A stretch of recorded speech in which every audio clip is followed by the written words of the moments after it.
కొన్ని సినిమాలు చూస్తుంటే ఆ దృశ్యాలు నిజంగా ఉన్నట్లుగానే కనిపిస్తాయి, కానీ అవన్నీ కల్పితం.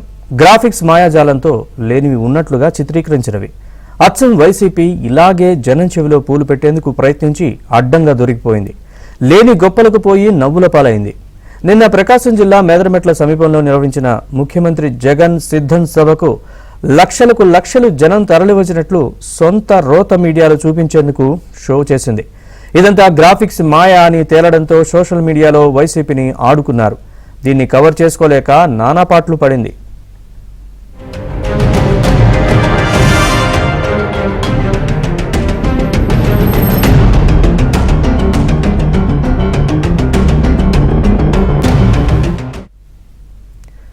మేదరమెట్ల వద్ద 100 ఎకరాల్లో భారీ బహిరంగ సభ నిర్వహించాలని వైసీపీ నేతలు భావించారు. డబ్బు, అధికారాన్ని ఉపయోగించి భారీగా జన సమీకరణ చేయాలని చూశారు.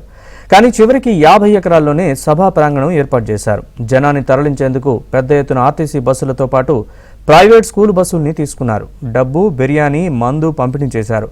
అయినా ఆశించినంత జనం రాలేదు.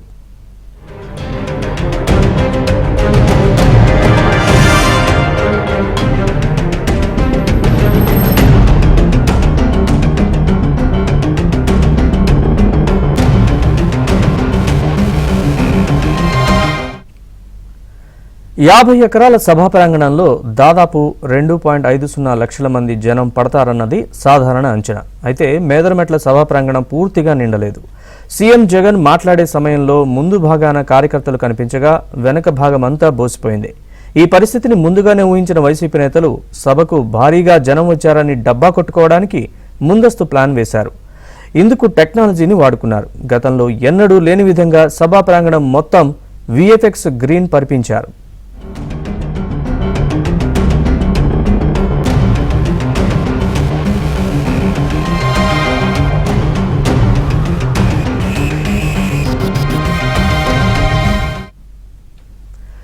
గ్రాఫిక్స్ మాయాజాలంతో సిద్ధం సభకు లక్షలాది మంది జనం పోటెత్తినట్లు చూపే ప్రయత్నం చేశారు. ఇందుకు జగన్ రోత మీడియా వంత పాడింది. జగన్ సిద్ధం సభకు 15 నుంచి 20 లక్షల మంది వచ్చారని వైసీపీ నేతలు ప్రకటించుకున్నారు. ఈ క్రమంలో సీఎం జగన్ ప్రసంగం ప్రత్యక్ష ప్రసారం కూడా డిలేడ్ లూప్ ఇచ్చారు. లైవ్ మధ్యలో గ్రాఫిక్స్ జత చేసి భారీగా జనం వచ్చినట్లు చూపే ప్రయత్నంలో భాగంగానే ఇలా చేసినట్లు తేటతెల్లమైంది. జగన్ పార్టీ, ఆయన రోత మీడియా గ్రాఫిక్స్ మాయాపై సోషల్ మీడియాలో తీవ్ర విమర్శలు, కామెంట్లు వచ్చాయి.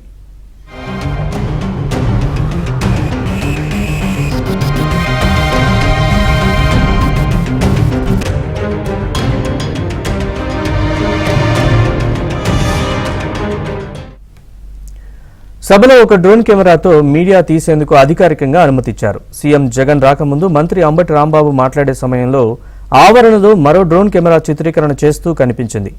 ఆ డ్రోన్ కెమెరాలో జనం నిండక ఖాళీగా ఉన్న ప్రాంగణం కనిపిస్తుందని, దృశ్యాలు చిత్రీకరిస్తోందని వేదికపై ఉన్న నేతలు బెంబేలెత్తిపోయారు.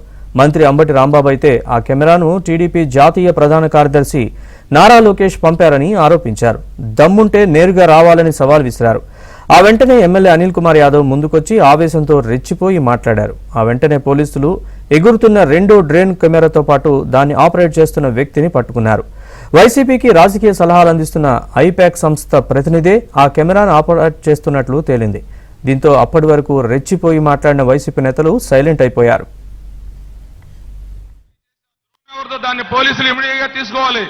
ఆ డ్రోన్ ఎవరిదో ఎగురుతుంది, దాన్ని ఇమిడియట్ గా తీసుకోవాలి. అది ఎగరేసే వాళ్ళు ఎవరో కూడా పట్టుకోవాలి. దయచేసి ఆ రైట్ సైడ్ దగ్గర డ్రోన్ ఎవరిదో తీసుకోవాలి. దయచేసి ఆ డ్రోన్ రైట్ సైడ్ న అది ఎవరి ప్రమేయం లేకోకుండా, పర్మిషన్ లేకోకుండా ఎవరో ఆపరేట్ చేస్తున్నారనేటువంటి అనుమానం ఉంది కాబట్టి ఇమీడియట్ గా దాన్ని దించేయాలి. దాన్ని police has to hand over that drone without permission. సిద్ధం సభలో మా పర్మిషన్ లేకుండా అలా జరగడానికి వీల్లేదు. Down the drone immediately. Okay, దయచేసి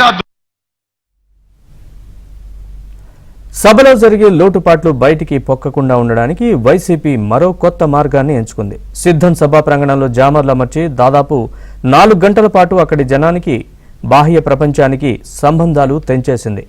గతంలో జరిగిన సిద్ధం సభకు లక్షల మంది జనం వచ్చారని వైసీపీ నేతలు గొప్పలకు పోయారు. అయితే సెల్ టవర్ ఆధారంగా ఒరిజినల్కు సభకు హాజరైన జనం సంఖ్యను గణాంకాలతో టెక్కీ నిపుణులు ఎండగట్టారు. అధికార పార్టీ చెప్పిన సంఖ్యను అక్కడ వాస్తవంగా హాజరైన జనానికి పొంతన లేదు. దీంతో వైసీపీ ఈసారి సిగ్నల్స్ నిలిపేసే కొత్త ఎత్తుగడకు తెరలేపిందని తెలుస్తోంది.